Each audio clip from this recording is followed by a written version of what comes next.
Joining me now is Eric Farnsworth, is Vice President of the Council of the Americas. Welcome back to the show, sir. Thank you. I want to begin by asking you about the significance of this forum. China, Latin America, and the Caribbean Nations Forum, attended by the Chinese Foreign Minister. How significant is that from your vantage point? Well, I think it's another step in a process of growingly warm relations between the region, Latin America and the Caribbean, and China.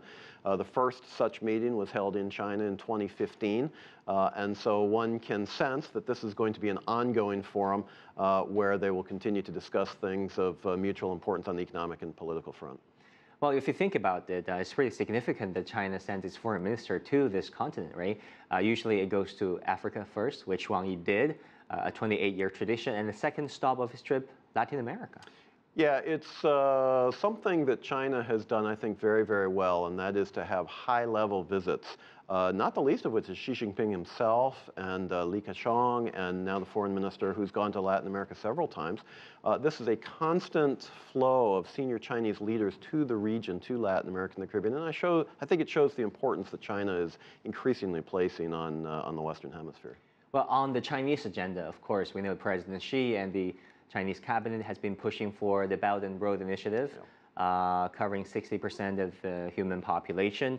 How interested do you foresee the Latin America and the Caribbean countries to be in this project? I think they're very interested. In fact, I know that for a fact when Xi Jinping was in Peru for the APEC meetings in November of 2016, I was there, and he first mentioned to the assembled leaders of Latin America and the Western Hemisphere, and also some of the APEC leaders, that Belt and Road would be available to Latin American countries. This was a fascinating development because Belt and Road, to that point, had essentially been for the Eurasian landmass and some of the waters around that. So to show that this is now a global infrastructure project, I think has captured the imagination of many in Latin America, and we see that, that growing interest really on a monthly basis.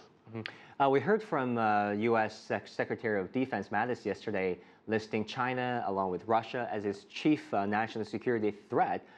China obviously has replaced terrorism as Pentagon's chief national security threat, and there seems to be, alleged by some experts, a battle for influence going on, including a battle for influence between Washington and Beijing in Latin America. Do you see it that way? Well, not in the military sphere, fortunately. Latin America is a region at peace, and that's not so we can't say the same thing about many other regions of the world.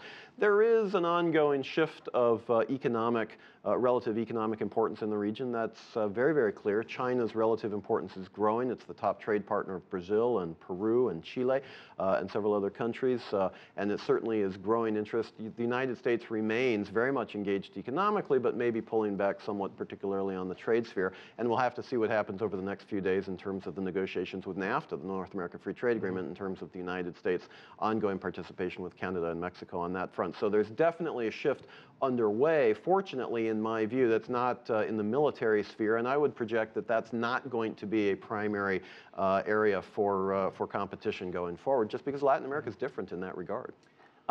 If you had the chance to advise the Chinese policymakers, what would you tell them? Because this year Cuba will have an election, Colombia will, so will Mexico and Venezuela. The political atmosphere on this continent can shift potentially, no? It can shift very much, and each of those countries, clearly Brazil has an important election, Mexico, it's got a part of the world that is in fact in deep transition this year. What I would suggest to the Chinese people is simply to watch that carefully and to acknowledge that this is a democratic process which can bring in some ways, expected leaders, in some countries perhaps unexpected leaders, and to agree to work with whoever is elected going forward. I would also think, however, in the Venezuela case, that the election, if it does happen in Venezuela, is not going to be of the same character as the elections in Mexico or Brazil or Colombia. And I think it's a country, Venezuela is a country that's in deep trouble. China can actually play a very responsible and a very productive role in trying to bring Venezuela back from the brink. And I hope that they're talking about that in some way in Chile with the meetings that are going on right now as well with the foreign minister. Eric Farnsworth, Vice President of the Council of the Americas, thanks so much for joining us. Thanks for having me. Yep.